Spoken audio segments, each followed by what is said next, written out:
You ever wake up from a centuries-long slumber only to find a bunch of fledgling species running around your kingdom thinking they own the place? Did it ever make you so mad that you hopped into a vehicle fueled by an enslaved, self-proclaimed god that your people captured to wage war against them? Ever wonder what it would be like if a necromancer's power worked on the T-800 from the Terminator universe, and they were armed with weapons that break the little matter cannot be created or destroyed rule?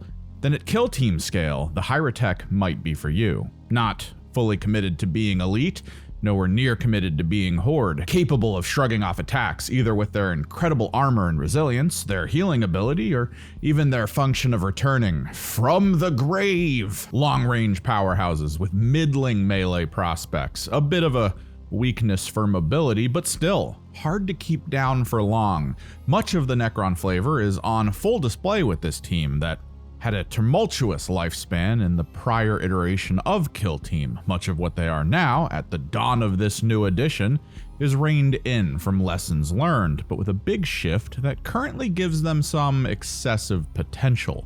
But we'll go over all that in a minute. Before then, quick reminder, if you're new to the channel and enjoy tabletop gaming, Kill Team, hobbying, strategy, potentially other formats, maybe hit that subscribe button, a like if keen on that sort of thing, and remember that Kill Team is in a state of flux as balance patches get released over time. Currently, only the minor Q&A was put out, nothing too big with team specifics. Things we bring up here may be fine as a baseline, but over time, data slates will release on the Warhammer community page. Keep up with those, and I will also try my best to keep you all appraised of their information. And if you want to keep the conversation going or show off some minis, maybe even regale us with your tales of victory, there is a Discord linked below. We'll be happy to have you. With all that out of the way, let's crack the seal on this tomb and see what a small group of veterans from the war in heaven can do in the kill zone.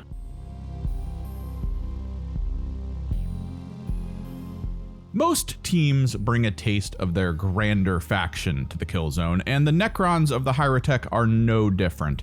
They come with 3 fairly wordy at times faction-wide rules that heavily control the ebb and flow of the round. We'll start with the most basic of them, Living Metal. In the ready step of each strategy phase, all friendly on-field operatives regain D3+1 wounds. This occurs at the very end of the ready step. Any rules that would occur at this point from either side must be completed before this happens. In particular, a separate faction rule we'll go over in a second. This D3+1 heal is meant to be rolled for each Necron operative. It's not a one-off roll for all. Select each wounded model as you go and roll for healing. It might not seem like a lot, but coupled with the rest of the team's potential durability, even though some enemy teams would be ecstatic to put a couple wounds out in a turn, it is devastating to watch that damage evaporate. Normally, this means the best laid plan is to focus fire your full might into bringing down one metal machine, but the reanimation protocol faction rule tends to cause issues there. Potentially. This is a multi-layered system. Firstly, it provides all operatives on the field with a sort of extra life. When they are first incapacitated, a token is placed near them before their removal. This also removes any positive and negative effects that might be on the model. Buffs from a Chronomancer, poison from a Death Guard, implant from a Tac-Op, all gone. In the next ready step that occurs, each token in play representing a downed Necron is rolled for. On a 3+, that operative achieves the state of being reanimated. If the roll is failed, the token is left for potentially a later round. You cannot roll for multiple checks on a single token in a single ready step. There is a cap to this. The first 3+ roll during this sequence ends any further potential for revival. So choose which machine you think is most important to stand back up, so you can gamble with their lives and all potential strategies that come from their return. And remember, the ready step comes after the initiative roll. Maybe try not to stand up a Necron in the middle of an open field if you're going second. Or do. There is value in renewed sacrifice, of course. Either way, achieving reanimation allows the operative to be set up within 3 inches of the token and not in control range of enemy operatives. Within is key, as you can place a small piece of the base within 3 and still trigger the effect. Little caveat here. If your enemy coats the area in operatives and makes reanimation impossible, the roll is treated as a fail, so the token will remain for a following turn, possibly. In that moment of standing up, a D3+1 is rolled to establish its returning health, and remember that living metal will occur after this, allowing for between 4 and 8 wounds to return to the resurrected soldier. Interestingly, the operative gains an order of your choice. This allows for some depth to choosing where they die. Having an immortal and engaged die on an objective it captured after killing an enemy allows it to revive in a different position, like, let's say, in heavy cover, in conceal. This is where a staple of Big Hammer Necron strategy comes in. The token, when placed, only has to be within control range of the Necron, so just barely within an inch. And then the Necron needs to be placed just barely within 3 of that, but outside of enemy control. Death is almost a 4-inch reposition that can occur in the ready step of the turn. Just need to roll that 3+. After all this, the reanimation token is removed. It may be worth tracking which operatives have gone through this process, as they will not be able to do so later. Also, this does adjust some elements of scoring for enemies, in particular with the kill op, where it does state that as the kill op for your opponent drops, VP will be lost. Other Tac-Ops won't be affected by this, however. Oddly though, the kill op speaks of gaining VP based on achieving the next tier, not necessarily staying in it. I do feel that this is a bit of gray writing, and kill op VP will simply be lost if the revive drops the tier. Maybe a future Q&A will clear up some writing. Living metal and reanimation protocols, the core tenets for all on-field Necrons. For the more elevated metal liches, there is the Magnify rule. In its most basic form, it allows the cryptic or the apprentic to utilize each other as a sort of network for shooting. This can get a little weird, but that is very much a Necron thing. Basically, the cryptic is in engage and wants to shoot that guardsman, but it can't see the guardsman. It can, however, see that apprentic, who just happens to be in engage and can see the guardsman. So when performing the shoot action, instead of drawing lines from the cryptic, you would draw lines from the apprentic for the attack. Anything that comes from that, like cover or obscuring, will occur. As an added benefit for attacking in this way, the weapon profile will gain the Ceaseless rule for some solid reroll potential. This easily allows your more coveted models to remain in safety while allowing your more expendable allies to draw the ire of the enemy. Not bad when you consider that the apprentic can pre-move and buff itself to be near unkillable using some of the better Necron abilities, and then act as a beacon of death for some truly heinous ranged firepower. These 3 facets of Necron life paint a canvas of excessive shenanigans tied with hefty gambling. I do love that, and the Ploys further push these peculiar abilities.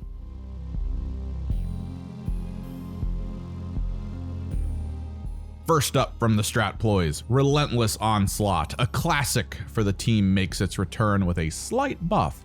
As long as a Hierotek operative is firing on an enemy within 8 inches of it, the weapon being used gains the Balanced rule. They clarify that when using Magnify, the operative using the weapon has to have the distance measured from it, and not the operative being puppeteered for vision purposes. Just a slight update from prior rules, which went with the classic pistol distance of 6 inches. Pistols got a buff this time around, so too does the Onslaught. Undying androids also withstood the rewrite. Simply put, if the Necron is being fired on and cover saves are unable to be retained, either from not being in cover or from a separate rule preventing them, you can still retain 1 save as normal. This does actually counter the Saturate weapon rule, which could be super useful against some enemies. Either way, if you plan on having an operative stand out in the open early on in the round, this can be a very solid stratagem. Methodical elimination boosts Necron melee potential. It provides all operative melee weapons the accurate 1 rule. This can be elevated to accurate 2 if that operative didn't move more than its move stat prior to fighting, or if it is retaliating against an enemy fight action. Good in those later rounds where this slow-moving team is ready to get up close and personal, or if a rushdown team is finally ready to unleash the slaughter. Command Underlings rounds out the 4 strat ploys with a support aura for either your Cryptic or Apprentic. If the Cryptic is chosen, all allies visible to and within 6 inches can perform a free dash. If the Apprentic is chosen, the range is limited to 3 inches, and the Cryptic can't be considered a targetable unit. No reason for the leader to take orders from the underling. This ploy is marked as support for either action, so the deployable comms device would increase the aura range by 3 inches for either operative if they are in range of that marker. Some good potential for an early round reshift of many units based on how the initiative roll pans out. Moving over to the firefight ploys, Cortical Control is triggered when either the Apprentic or the Cryptic uses a support unique action. Paying for this will remove the distance requirement for that action. Visibility will still remain. It might seem like an obvious combo to use this and Command Underlings, but Firefight and Strategy ploys are separated by their respective phases for the most part, so they should not work in tandem like that. Reanimated Function is triggered when determining control of a marker, be it a core objective or maybe a Tac-Op placed marker. Until the start of the next turn, that token is considered to be a 1 APL allied operative, an invincible 1 APL nuisance. With this team's limited unit and very common 2 APL stat, this could be the difference between loss and a big win. Living Lightning allows an immortal using a Tesla carbine in a shoot action to remove the 2 inches from its devastating rule and replace it with a 2-inch blast rule, a more efficient form of wound saturation on a cluster of enemies than to hope for some crit rolls to get a little chip damage. Dimensional Ambush allows a single death mark the ability to use the guard action so long as it has a conceal order for that activation. Normally, this ability is restricted to the Gallodark, but a few operatives have a means to access it in the grander range of battlefields. Of course, guard costs 1 action point, it can't be used within control range of an enemy, and it allows the death mark to interrupt a player activation with either a shoot or fight action. Point blank shooting should also be a thing here. When triggering one of these actions, the operative will be changed to engage. Good counteraction for these devastating mecha snipers. And all of the ploys coalesce into a fairly balanced approach to taking on enemies of all kinds. A spread of ranged and melee boons tied in with some solid mobility options, as well as methods of shifting combat power to be more suited for certain enemy teams that the single target monsters of old weren't always cut out for. And the team equipment further pushes this narrative.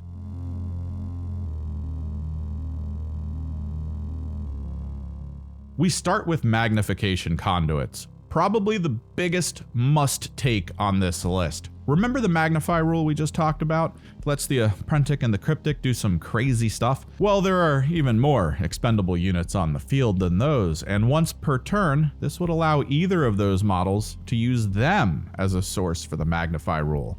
Much safer to use an expendable immortal to decimate enemies from around a corner. This doesn't include the plasma sight units as sources for magnify. The mecha shrimp just aren't cut out for it.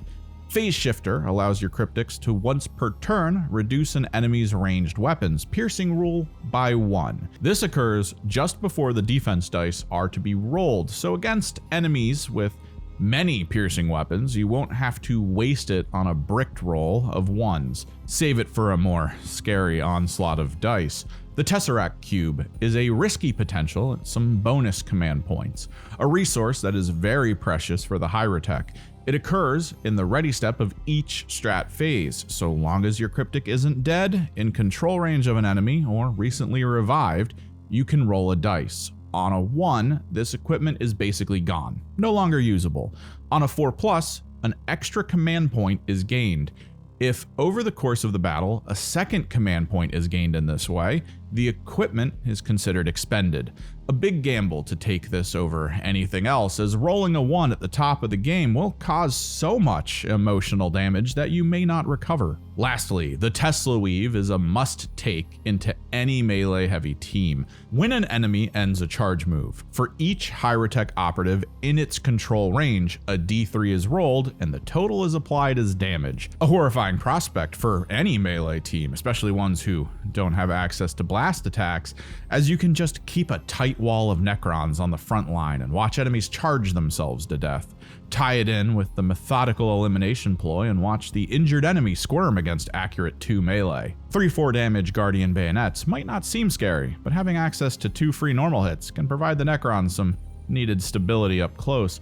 As stated, magnification conduits is practically a must-take. The rest I would file under adaptable options, which is actually kind of good, as the universal gear has a lot of benefits for this team. Their lack of mobility would be greatly helped by a ladder or 2.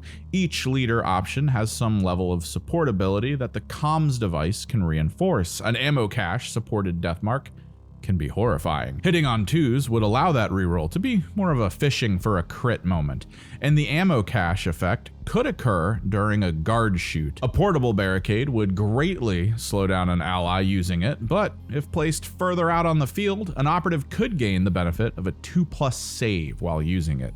An insane save and healing? Sounds pretty good. Stun grenades can also be devastating into low APL teams. Many options here. Let experience be your guide.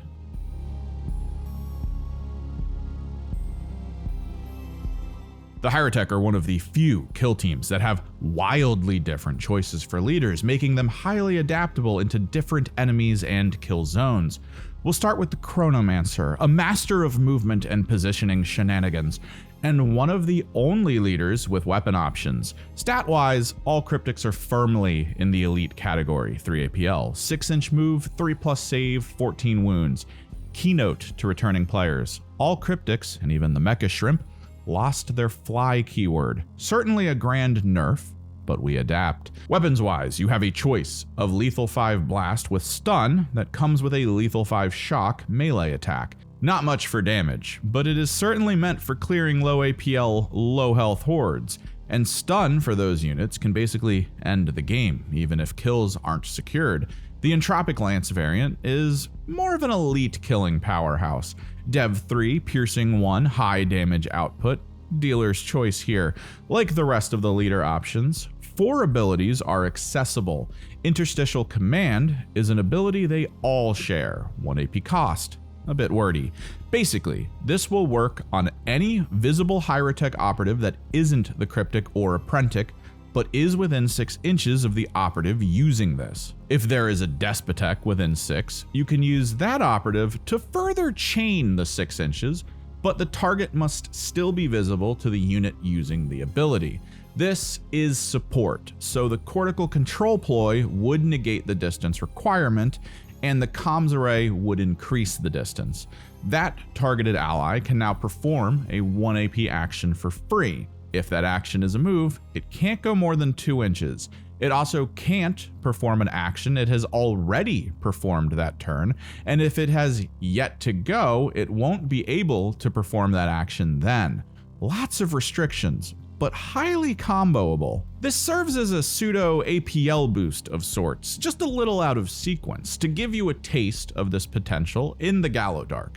A Cryptic could command an Immortal to open a door. Afterwards, it could use an Apprentic that sees through the door to magnify its attacks through, all from a safe distance. One of many options. The Chronomancer specific abilities start with Time Splinter. 1 AP allows an expended operative within 6 inches to be selected. That is, an operative that has already gone that turn.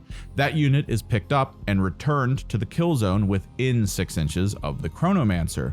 Only horizontal distance is factored for this, so it serves as a mobility option for kill zones with many vantage points. A Deathmark in an engage order, buffed with ammo caches and all kinds of other benefits to it, can be moved to a vantage point using this ability and then commanded to shoot for 2 AP in total.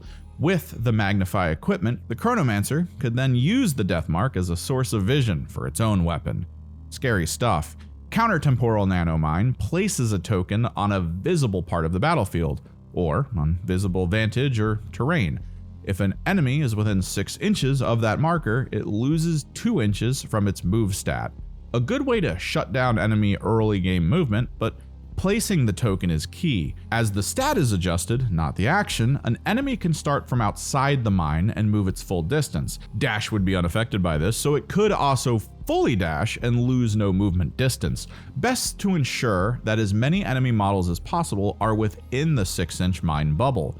This is a persistent ability. There are a few of those, so pay attention here. Persistent abilities remain on the field between turns and will only go away if one of 3 things occurs. The operative that cast it is killed, the operative that cast it activates again, or the ability is used again. We'll get into that with the Apprentice. Chronometron is another persistent ability.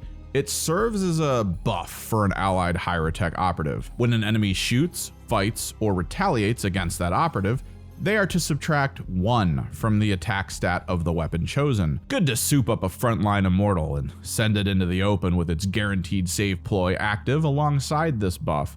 Good luck killing that nonsense. The Psychomancer is a separate Hierotek leader option, similar in stats and with a terrifying weapon for horde teams, especially when the condensed environment rule is in effect, adding lethal 5 to the blast 2, 2-inch devastating 1, piercing 2 rules.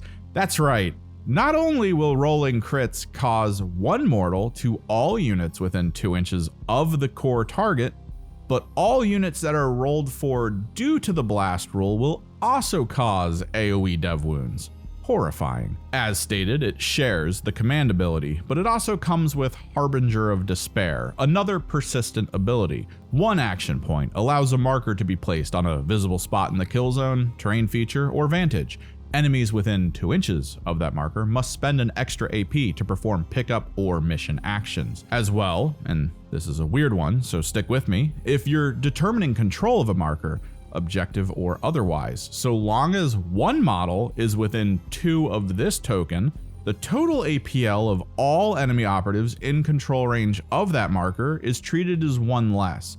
Basically, if 3 guardsmen are near an objective and this token has at least 1 of them in range, the 6 APL being used to control that marker goes to 5. Minuses like that can, of course, hold the key in keeping an objective against horde teams or elite teams. For 1 AP, Nightmare Shroud triggers a persistent aura around the unit that used it. Enemies within 8 inches of that model who are shooting, fighting, or retaliating cannot re-roll dice, and they cannot retain any of the rolled dice as criticals. They will be downgraded to normals. As Apprentice can use cryptic abilities, it could be a good idea to rush one of those up the field with this set to active, especially with how many teams use Ploys for excessive amounts of re-rolls, and this aura doesn't need vision, just distance. Lastly, Vision of Madness selects 1 visible enemy and marks it with a persistent debuff. The first time the debuffed enemy activates, you roll a d6. If the result is equal to or higher than the enemy's current APL stat, they will have to select someone else to go for that activation. This can occur every time the activation is attempted until there are no enemies left to activate, or if the roll is failed, at which point the debuff is removed. A lot of field control with the Psychomancer, leaving the healing element of the Necron possibilities up to the last leader, the Technomancer. Same stats, weapon option is a single target with a big focus on rending. Nothing too outstanding though outside of that insane attack stat. Classic command ability, but among its own options is Canoptic Repair, a 1 AP support ability that allows a visible ally within 6 inches to regain 3d3 wounds, 3 to 9 health, a fair bit of healing. It's probably key to note here that most of these abilities can only be done outside of enemy control range, but this one in particular claims the ability cannot be used twice in a turn. This prevents the Cryptic and Apprentice from slam healing the team for between 6 and 18 health at a turn. Fair and balanced. Augment Weapon is yet another support 1 AP ability. also a persistent one. An ally within 6 inches gains the benefit of one rule from a selection for one of its weapon profiles: lethal 5, rending, saturate, or severe. Probably best used on itself, but Immortals and Deathmarks can put forward some wild damage situationally with any of those options. A Synaptic Disintegrator with rending can get a guaranteed crit from severe, becoming 2 guaranteed crits. Good luck surviving that. The last of all the cryptic abilities you'll have access to, depending on leader choice, is Reinforce Metal, another persistent support option for 1 AP. That makes all 4 abilities from this cryptic the support variety. Probably a good pick with the comms device. Normally, an ally visible to and within 6 inches gains a buff that makes all attack dice that inflict 3 or more damage get reduced by 1. Necrons are already very durable, and with many of the weapons in the Kill Team universe wounding for 3 normal damage, reducing anything that can get past their 3+ save to 2 feels like wasted effort. And even if they crit, that is still an attack dice, the reduction will still occur so long as it hits for 3 or more damage. Now, those 3 units were a bit of a journey, some of the most nuanced options in the game right now, but hunker down, we've got a bit more to go over. Let's start with the necessary workhorses, the Plasmacytes. They lost their ability to fly, but gained a little more distance they can walk. They're also a little more durable than I remember. The Accelerator comes with a piercing 1 ranged weapon, 4-inch range, so there's that. Some claws. Look, sure, these little guys have weapons. One day, they might even be useful, but honestly, they're mostly there just to perform tasks and go places, maybe hold some objectives. They are under the influence of Scuttler, a passive that gives them the element of Super Conceal. For the uninitiated, if they have the Conceal order and are in cover, abilities and functions that would still allow them to be targetable won't work. They can also fall back for 1 less AP, which can be beneficial at times. They can also only perform unique actions and attack with what they have on their datasheet. Pretty sure this is to prevent utility and explosive grenades from being used. The ability the Accelerator has is called, you guessed it, Accelerate. For 1 AP, this unit can provide either a Deathmark or Immortal +1 to its APL stat. That includes the Despotek, as it is an Immortal. The Reanimator has the Reanimate ability. The cost is variable here. For 1 AP, it can have a reanimation token within 6 of it take a reanimation test, just like the team roll. 3+ and it gets up with a D3+1 heal. For 2 AP, you don't even need to roll. An operative reanimated in this fashion still gets the distance it could be placed near its token. It can still come back with a choice of order, but it must be considered expended for the turn. Probably not a ton of good use cases for this, maybe at the end of a round if there are no more activations. Again, for the most part, these little shrimp will probably hunker down and perform tasks so the rest of the team can focus on eradication. Now, we move to the more optional units, although I'd consider the Apprentice to be a guarantee. It is required for the basic Magnify rule and has alright stats with a 6-inch move and 3 APL. Its weapon has some solid potential for damage output, but the core purpose of this unit is to use one of the cryptic abilities the leader chosen for the game has. It can only perform 1, whereas the cryptic can perform several, but still, the potentials are incredible. Having an Apprentice set up the Chronomine early to slow at the start of the game, and then have the Chronomancer move it later in preparation for the next turn, using its mobility to rush ahead and using the Psychomancer's Shroud Aura, as we have stated, while still having the APL to possibly get some tasks done. Even doing something as simple as using the command ability in tandem with the cryptic to allow the front line to get some solid damage or even mission actions completed, despite their low APL. The last of the pseudo-commander units the Hierotek have access to is the Immortal Despotek. Honestly, another must take. Even with the 5-inch move, it still has an extra wound when compared to the regular Guardians and the Deathmarks. Good to have a tanky midfield unit, especially since it works with some of the leader abilities. He even brings his own to the field. Its weapons are the same baseline as the Immortal Guardians. A choice of a Gauss Blaster for decent single target damage or a Tesla Carbine for some more AoE potential. It comes with the standard Immortal ability, Steadfast. Even though this model is considered 2 APL on paper, when controlling a mission marker, objective or otherwise, it can be considered 3 APL. This overrides whatever its stat is at the time. It also has the standard cryptic command action we already went over. It's probably a good idea to keep the accelerator shrimp near this unit if it has nothing else to do.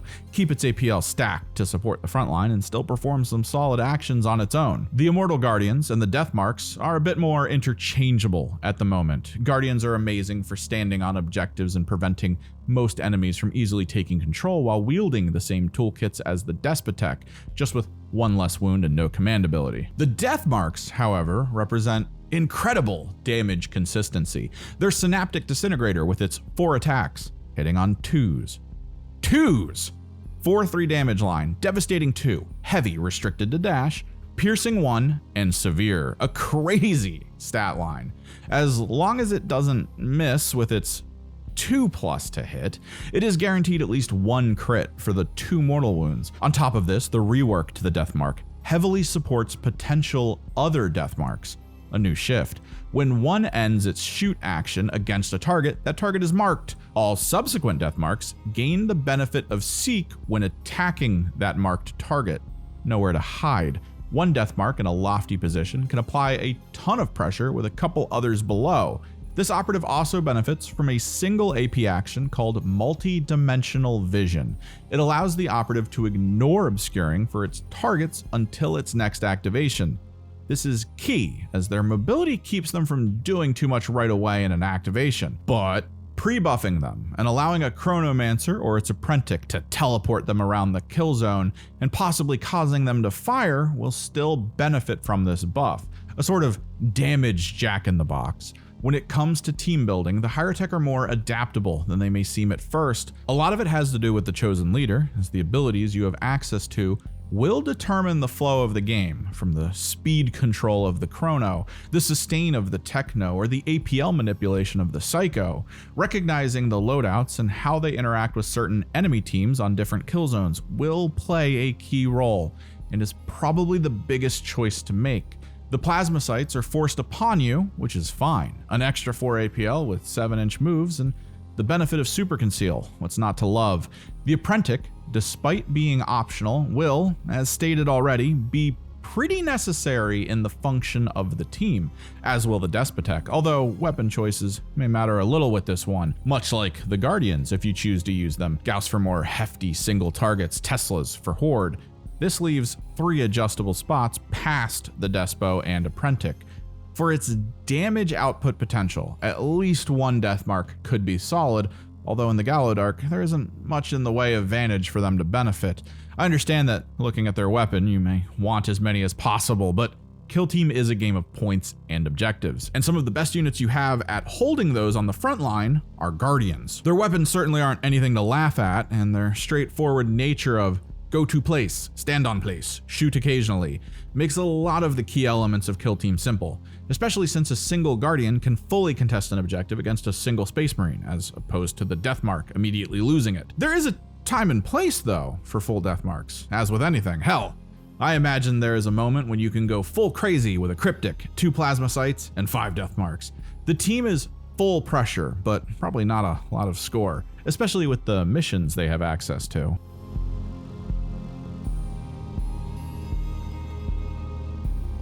The Hierotek are set with Recon and Security. Security I get, and will probably be the big push for the team. With how much pressure the team can put out, depending on map, it would probably be easy to keep enemies out of your side of the kill zone for at least a while, so Contain is pretty solid. Take Ground has potential, but the benefit the Immortals have is explicitly for markers, and this Tac-Op is more about the terrain. I don't believe this currently triggers the 3 APL ability, but maybe this gets changed in a QA or data slate. Either that, or this is a working as intended concept, and that persists with Secure Center. You're not securing a marker, it's a part of the map, but still, a couple immortals on point can contend with most things. The reason security tends to be better in most cases than recon is recon usually forces your units to have to be highly mobile, capable of going wherever they need to be in a moment's notice. Recover items is probably the best of these. The immortal ability will work here as it is a marker that needs to be controlled. It also allows the team to slow play in the area of those markers for a few rounds, aiming to grab all of them in turn 3 and 4, and necrons are hard to shift, so there is high potential with this. Confirm kill can be a bit more rough, as you have to pace the killing to ensure 2 dead operatives around that your units are near. It feels more apt for close range melee teams. Plant beacons is also a bit of an issue. Positioning is key, but you'll need a unit able to maneuver in enemy territory to plant them in turn 2. Key units here would probably be the plasma sites, leaving the rest of the mission actions up to the general units. This puts a lot of stress on the team in high action point usage missions, probably limited for rounds where action points aren't needed to capture objectives. Hierotek playstyle is very methodical. Every action has purpose. Every unit put forward as bait can seem like a misplay, but all in the hopes of a later revival and some retaliation. Playing against them, recognize your best chances for bringing down key units and do everything in your power to keep them going until a later turn. Killing big units in the Hierotek might seem useful early on, but if it just gets back up, it's an absolute waste. But aiming to kill units around turn 3 and 4 will greatly limit what can come back. When commanding the team, recognize that you can play a little slower due to the benefit of the support units like the plasma sites. You can even cause some chaos by using your expended models to put out bursts of surprise damage. Truly a marvel of a team, put together so well, and definitely one of those high skill ceiling concepts that aren't for people looking for a very neutral mindset when it comes to strategy. If it wasn't for a friend of mine getting into them, I would have dusted mine off for this season. Guess I'll just stick to my mandrakes and plague marines.